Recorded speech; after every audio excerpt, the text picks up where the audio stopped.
Hello, welcome to Dungeon Dwellers Podcast. I'm doing another review for Batman Month. Today I'm reviewing DC Comics The Legend of Batman Blind Justice, which this collects three comics from 1989, which was the 50th, apparently it was the 50th anniversary of Batman, which I thought he came out in like 37 or something, but yeah. And the first issue was an 80-page giant, which this comic book was miniseries was actually written by Sam Hamm, who was the writer of Tim Burton's Batman movies, with art by Denys Cowan, with ink by Dick Giordano. Which this series was pretty cool. It's basically it's pretty dark, and it's basically a murder mystery with some like dark thriller sci-fi stuff going on, where at first it's about, like, we get introduced to some major characters, which you would think that these random homeless people would be major characters, but they are. But yeah, first it's like Batman goes to meet Commissioner Gordon, which it starts off with him having a nightmare of the alley, and he gets told about this murder at a jewelry heist store, where the guard basically got pulverized. He was hit by like sound waves, and then they had to put his body in a bucket. And we get introduced to these homeless people. This girl goes to Gotham to look for her brother, who used to work, her long lost brother, who she didn't even know existed, because they were both adopted and she didn't know she was adopted, right? Goes to Gotham to look for him, and ironic twist of fate, she passes right by him. Oh, because he's homeless. And she's looking everywhere. She goes to Wayne Tech, where he used to work. It's told like, oh, he never worked here. Only for it turns out he did work there, and was part of this secret illegal experiment project. And we also have Batman finding this villain named Bone Crusher, who has like sound wave weapons which can pulverize people. And Batman, during a fight with him, accidentally, the guy kills himself instead of getting captured, which turns out, like, Batman fights him multiple times, and he's like, how the hell is he doing this? And this is where we meet this character, Roy Kane, which obviously the Kane part was named after Bob Kane, who was the artist who helped create Batman, which I understand a lot of people kind of give like too much credit. I understand that people give a bit too much credit to Bill Finger, but like Bob Kane did originally come with the concept, but of Batman, but it was the thing where like pretty much it was like Bill Finger that came up with the backstory and helped come up with the finalized design. So it's like, yeah, Bob Kane did more than people give him credit for, but yeah, Bill Finger is basically the person who created Batman. It's just that Bob Kane, fucked him over big time. But so it's pretty cool, like, story going on, where like you have Batman Batman helps Roy Kane and Jenny Bowen reunite, and it turns out like we find out everything that's going on, the character, like everybody's connections, that like Wayne Tech, it was Wayne Tech. Bruce Wayne didn't notice anything was going on. There was also this scientist called Harbinger, who was basically a Stephen Hawking guy, who came up with the plan for this project, which turns out the reason how Bone Crusher is able to survive getting killed multiple times is because they come up with the they came up this guy came up with a device to remote control people's bodies through like organic biochips that you wear a harness and you can a harness and you can control these people because the guy basically wanted to escape his crippled body. And later on you realize how fucked up the guy is. Also, the issue 1 ends with Bruce Wayne, who was going to expose everything to the police, getting arrested because he gets framed by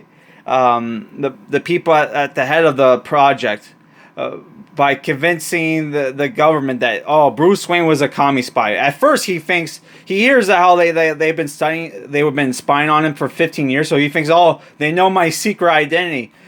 No, they just frame him for being a commie spy, and he's like, commie what? Which we also get some politics here, where it's like, you have the two guys who are like from some show that's obviously, I think it's supposed to be based off Patrick Buchanan's show.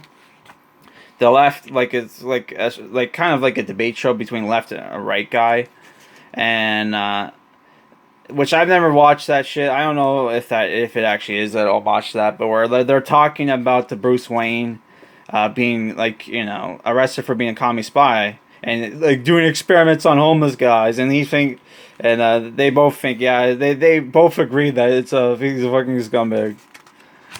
So yeah, even like the people, and this is where you can tell they have to shoehorn in Bruce Wayne's backstory, Batman's backstory, because they talk about his known acquaintances that taught him that when he was like overseas, meaning like sus people, he was getting to know them to teach him martial arts, but they think he got brainwashed by these people to become a commie spy. Where they even introduced Henry Ducard, which was, if you watch the Nolan Batman movie, they basically combined Ducard with Ra's al Ghul, which it was Ducard that taught Batman how to be a detective.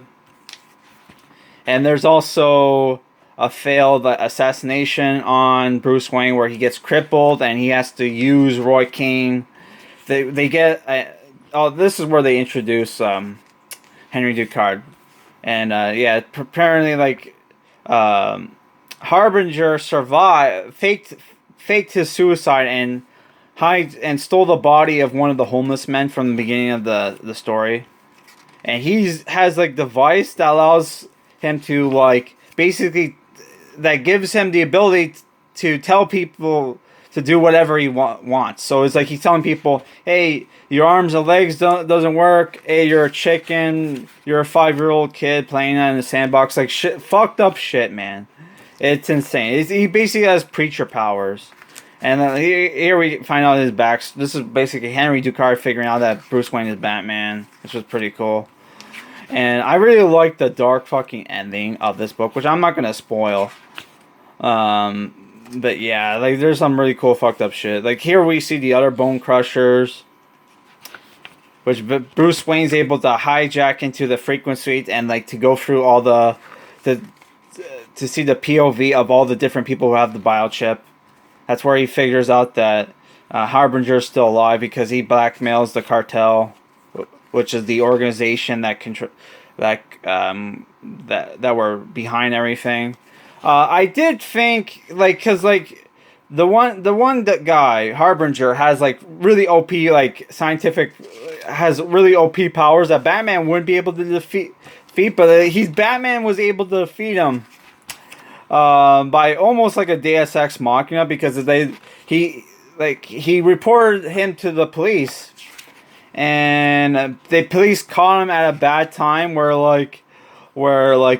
his device was like he was fixing his device. He left his device somewhere and had to his device somewhere, and he couldn't go out to get him because the police had him surrounded. And they also did a thing where it's like, because like Bruce Wayne was remote controlling Roy Kane as Batman, the hypnotize device didn't work. So I thought that was a bit of Deus Ex Machina, but I really liked the dark ending, where Bruce Wayne like basically Roy Kane. This is a spoiler, but Roy Kane. If you want to be spoiled, 8 out of 10.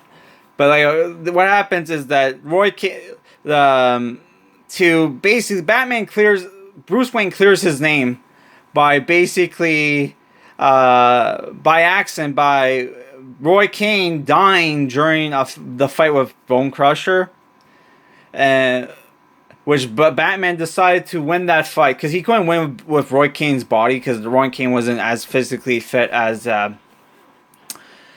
Bruce. So he decides to hijack Bone Crusher's body, and because Harbinger had permanently transferred his consciousness to Bone Crusher's body. When Bone Crusher died, Harbinger died. But because Bone Crusher, Roy Kane didn't know that was Bruce Wayne in his body, so they both end up dying by mistake. And you have this fucked up scene where like Henry Ducard, who was going to snitch out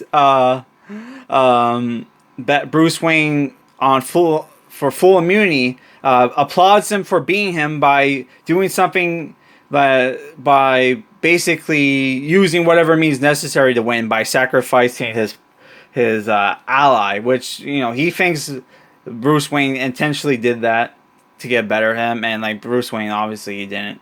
But Bruce Wayne feels super fucking guilty and decides to destroy like all the the tech that like basically like the mind control tech. So yeah, the book, the art was great, the story was great. This would have made for a good fucking movie, but it was a bit too dark. Hey, assholes who are trying to make Seven style dark thriller with Batman, this would be a good fucking story to use. Oh, so yeah, 8 out of 10, loved it. But it's kind of like, where the fuck was like Dick?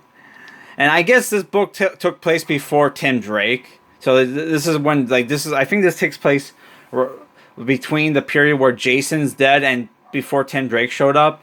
But where the fuck was Dick? He could have used Dick's help. But yeah, Dick as in Nightwing. Okay. This guy, my dog's barking. So yeah, 8 out of 10. The next review will be on Monday. Peace.